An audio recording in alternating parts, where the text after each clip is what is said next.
আসসালামু আলাইকুম প্রিয় দর্শক, আজকে আমি নিজে খুব বেশি কিছু বলবো না। জাতীয় সংসদে আজকে বীর মুক্তিযোদ্ধা অ্যাডভোকেট ফজলুর রহমান সাহেব যে কথা বলেছেন, আমি সেই কথাগুলি আরেকবার উচ্চারণ করতে চাই। আজকে আমি সংসদে ওনার বক্তৃতাটা শুনলাম, প্রায় 15 মিনিট উনি বক্তব্য দেওয়ার কথা, ওনাকে সময় দেওয়া হয়েছিল। মাঝখানে একটু ঝামেলা হয়েছিল, হইচই হয়েছিল, থেমেছিলেন কিছুক্ষণ, পরে উনি আবার বক্তব্য দিয়েছেন। সব মিলে 15 মিনিটে একটু বেশি হয়তো হবে। কিন্তু উনি যে কথাগুলি বলেছিলেন, আমার কাছে এতদিন ধরে মনে হচ্ছিল এই কথাগুলি বলা দরকার। অ্যাডভোকেট ফজলুর রহমান বিভিন্ন সময় কিন্তু বলেছেন মাঝখানে, কিন্তু জাতীয় সংসদে যখন উনি দাঁড়িয়ে কথাগুলি বলেন, তখন সেই কথাগুলোর অন্যরকম একটা গুরুত্ব চলে আসে। এবং অ্যাডভোকেট ফজলুর রহমান সাহেব কী বলেছেন, উনি কিন্তু মুক্তিযুদ্ধ নিয়ে কথা বলেছেন। এবং খুব একটা ইন্টারেস্টিং হলো, ওই সময় সংসদে তিনি সভাপতিত্ব করছিলেন স্পিকার হাফিজউদ্দিন আহমেদ, উনিও একজন বীর মুক্তিযোদ্ধা। একজন মুক্তিযোদ্ধাকে উদ্দেশ্য করে আরেকজন মুক্তিযোদ্ধা বক্তব্য দিয়েছেন।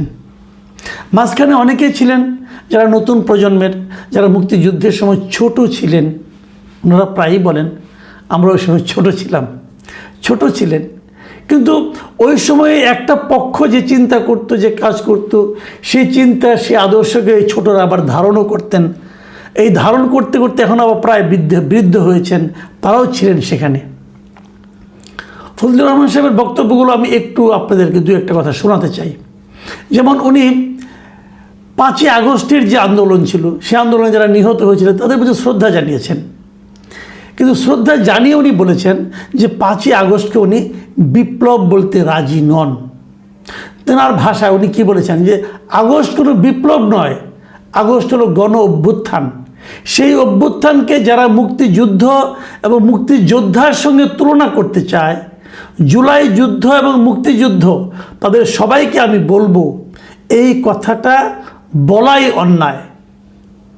এবং তারপর উনি একটু তুলনা করতে গিয়ে বলেছেন, প্রশান্ত মহাসাগরের সঙ্গে কুয়ার তুলনা এবং হিমালয় পর্বতের সঙ্গে টিলার তুলনা করার মতো হবে এই দুটো তুলনা।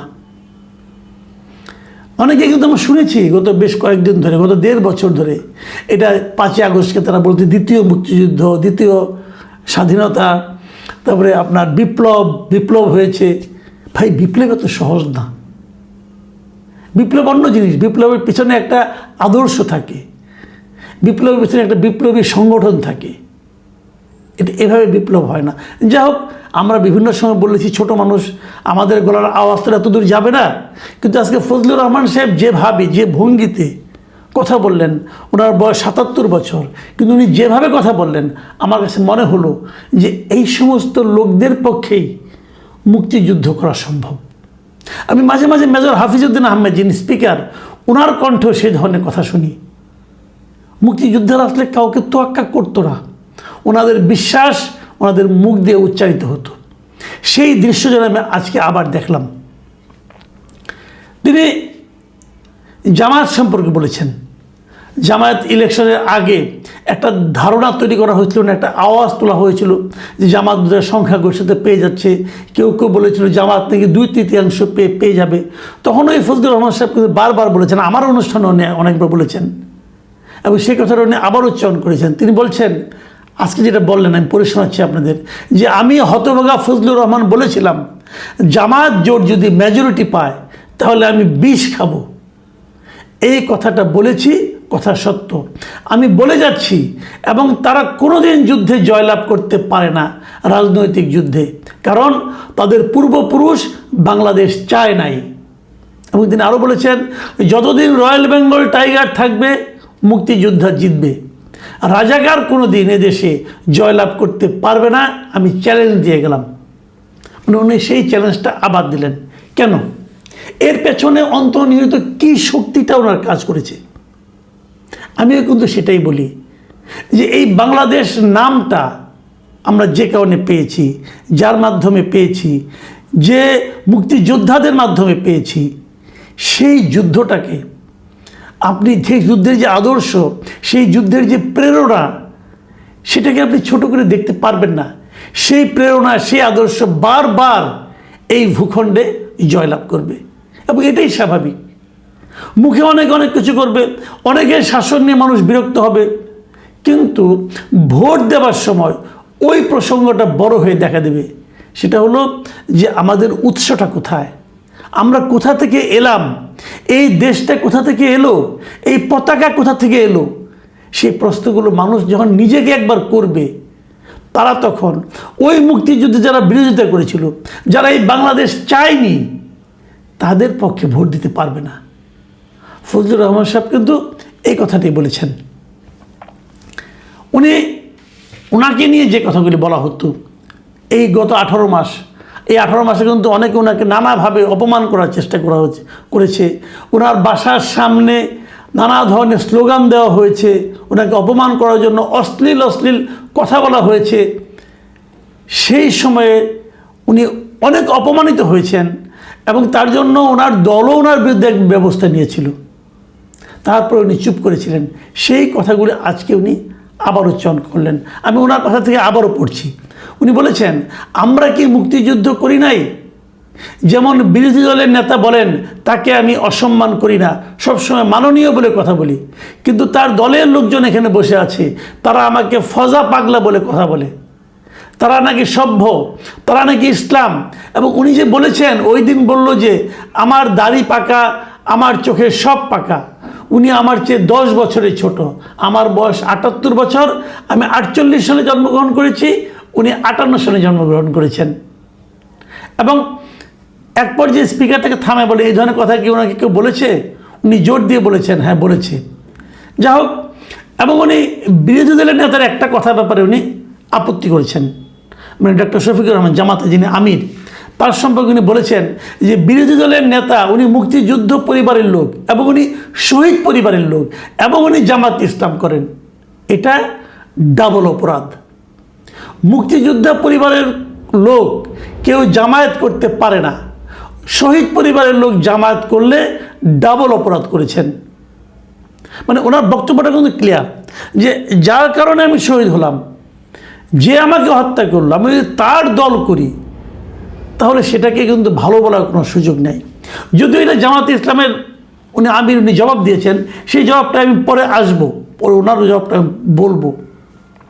এবং এখানে আরেকটা কথা বলেছেন ফজলুর রহমান সাহেব, এটা আমার মানে খুবই ইন্টারেস্টিং মনে হচ্ছে। উনি বলেছেন যে আমাদের নেতা জিয়াউর রহমানকে পেলে এরা হত্যা করত 16ই ডিসেম্বরের আগে। এই কথাটা কিন্তু একটা নির্মম সত্য। ধরা যাক, হাইপোথেটিক্যালি ধরেন আপনি মুক্তিযুদ্ধ চলার সময় যদি জিয়াউর রহমান এই রাজাকারদের হাতে, আলবদরদের হাতে ধৃত হতেন, ধরা পড়তেন, আপনার কি মনে হয় জিয়াউর রহমানকে তারা ছেড়ে যেত? তা মেরে ফেলত। সেই কথাটা যদি ফজলুর রহমান সাহেব বলেন, এর অন্যায়টা কোথায় হলো? উনি এই জাতীয় সংসদে শোক প্রস্তাব নেওয়া হয়েছিল, সেটারও উনি একটু সমালোচনা করেছেন। উনি বলেছিলেন যারা যুদ্ধ অপরাধী ছিল তাদের ব্যাপারে যে শোক প্রস্তাব নেওয়া হয়েছে সংসদে, এটা একটা খুবই দুর্ভাগ্য। উনি এই শোক প্রস্তাবে যুদ্ধ অপরাধীদের ব্যাপারে শোক প্রস্তাব নেওয়াটা ভুল হয়েছে বলে উনি সংসদের সমালোচনা করেছেন।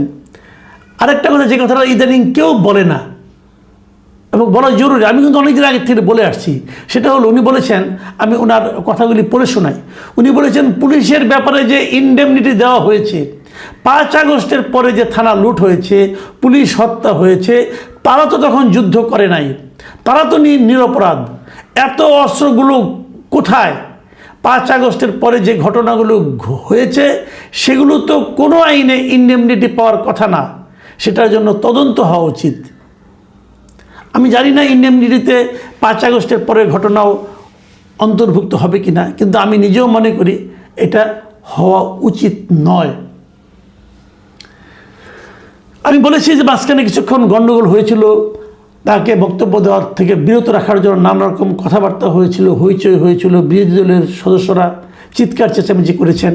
তখন একটা কথা কিন্তু স্পিকার বলেছেন, সেই কথাটাও আমি মনে করি আপনাদের আমি বলবো, কিন্তু তার আগে আমি বরং শফিকুর রহমান সাহেব কী বলেছেন, জবাবটা দিয়েছেন, সেটা আমি একটু উল্লেখ করব।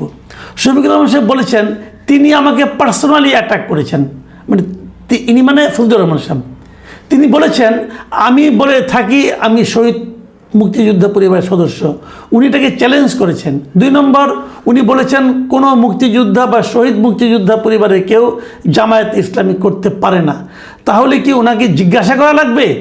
এটি আমার নাগরিক অধিকার, আমি কোন দল করব, কোন আদর্শ অনুসরণ করব, এর উপর হস্তক্ষেপ করার ন্যূনতম কোনো অধিকার রাষ্ট্র কিংবা সংবিধান কাউকে দেয়নি। খুব চমৎকার কথা, কিন্তু আমার পছন্দ হয়েছে যে ওনার এটা নাগরিক অধিকার।